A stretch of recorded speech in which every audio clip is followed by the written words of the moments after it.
So more and more, we're beginning to see a lot of creators on YouTube speak out against what I like to call the increasing corporatization of YouTube, where large multinational corporations are creeping into the website and taking over. Because if you just look at YouTube from a couple of years ago, it was dominated by creators, large and small. But today, that's not necessarily the case. So, I mean, if you just look at YouTube's trending page, this is what I pulled up today. You see a video from the WWE. So we have Late Night with Stephen Colbert, Late Night with Seth Meyers, Last Week Tonight with John Oliver. You also see videos from the NFL. You see a lot of Hollywood movie trailers trending. You see, The View, a clip from The View, more from Last Week Tonight with John Oliver, The Tonight Show with Jimmy Fallon. You see, gigantic corporations on here, Amazon Video. You see The Ellen Show, you get the point. But it's not as though the presence of these corporations on YouTube is inherently bad, but it's still discouraging seeing that this was a creative space for normal people. And more, you see large corporations promoting, their agenda and their clips on YouTube now. And I would be fine with their presence if they were treated the same as creators, if they were forced to compete with us and creators weren't handicapped at the behest of large corporations, but that's not the case. These large corporations, they come on YouTube and they are treated better than normal creators.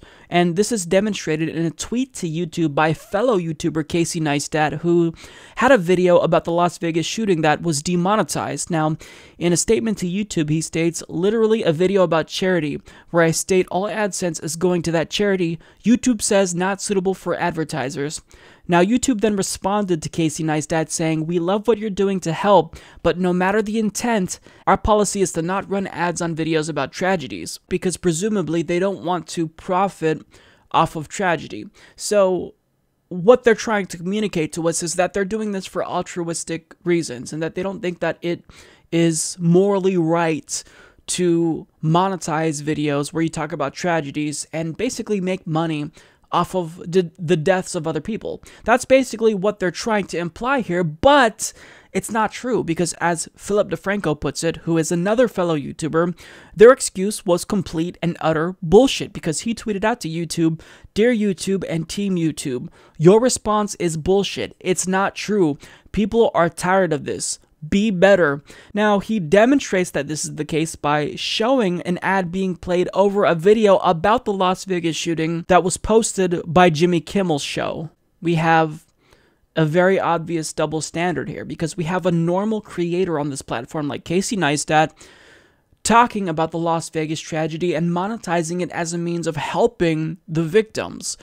But he gets demonetized, whereas Jimmy Kimmel, he doesn't get demonetized. Now, in response to this sheer level of hypocrisy, this is what YouTube had to say. Oh, that's right. I actually don't have a clip from a YouTube executive saying anything about this, because they didn't have anything to say. There's nothing meaningful that they could possibly say that would make themselves look any better in this situation. And it's not like they chose to stop any ads from playing on Jimmy Kimmel. I mean, I looked before I went on air.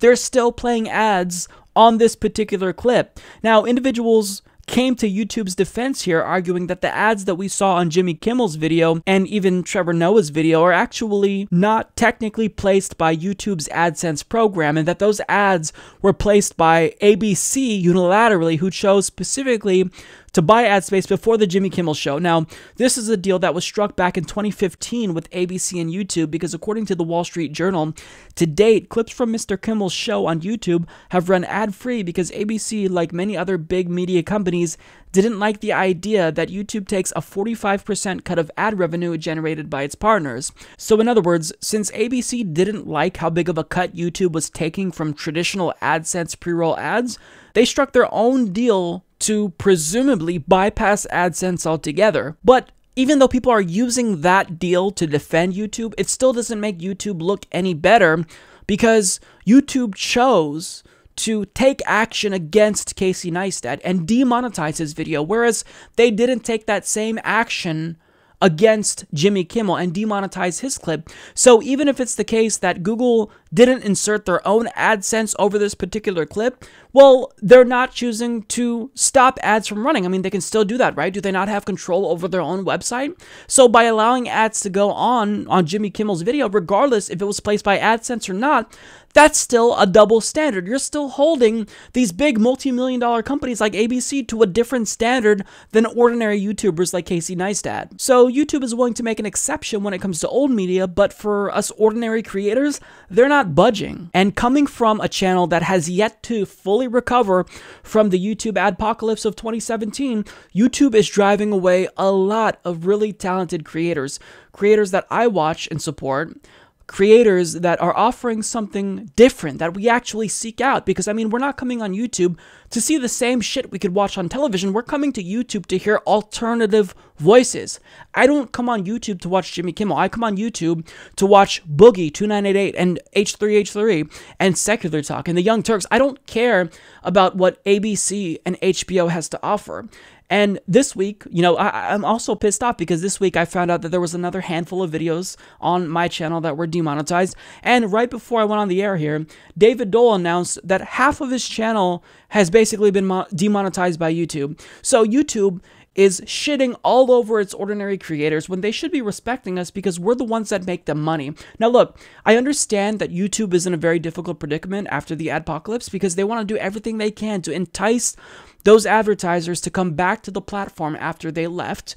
But what they're doing here is incredibly arbitrary, and they have to at least offer a response to creators. If you're not going to treat us differently, if you're not going to treat us the same as old media, then you at least need to explain to us. I think we deserve an explanation because without us, YouTube wouldn't exist. We make money for YouTube, right? It's not just that we're getting this money. They're taking 45% of our ad revenue, which is a big percentage. So I think that they owe it to us because without us, YouTube wouldn't exist. But they don't want to even respond to these double standards that are just so infuriating. I mean, it's frustrating. And at the same time, you know, they're promoting their own YouTube TV service. So you can get on YouTube and watch the television shows you came on YouTube to initially avoid. The minute a real competitor to YouTube jumps on board, then I think I'm going to have no choice but to migrate to that platform because YouTube has just shown that they're not friendly to creators any longer. It's not an environment that, you know, creates growth. They just care about these large companies that already have millions of dollars, you know, and they're showing it, you know, when they choose to monetize a Jimmy Kimmel video, but demonetize a Casey Neistat video. It's just so frustrating. Support this podcast by becoming a patron at patreon.com/Humanist Report.